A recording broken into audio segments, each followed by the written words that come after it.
Raġel ta' 35 sena jinsab l-isptar jisselet għal ħajtu wara l-esplużjoni li seħħet fl-Msida għal ħabta ta' 29 ta' filgħodu.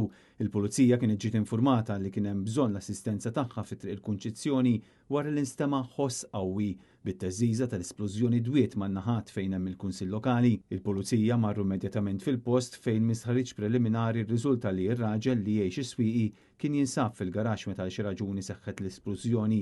B'sorsi indikaw li din kienet splużjoni ta' ċilindru tal-gass. U wara żviluppa nar fl-istess garaxx illi qiegħed taħt blokka residenzjali.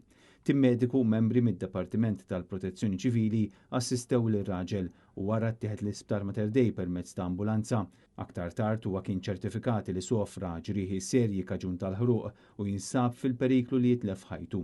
Il-Maġistrat Monika Borġgalja ġiet infurmata bl-inċident u ħatret inkjesta. L-investigazzjoni tal-Pulizija għadhom għaddejjin, intant l-istess esplużjoni kkawżat ukoll ħsarat fil-faċċata tal-binja fejn hemm dan il-garaxx. Dan apparti li anke van li kien fil-viċin sofra ħsarat. Għal xi ħin it-triq kellha tingħalaq minn uffiċjali ta' Transport Malta.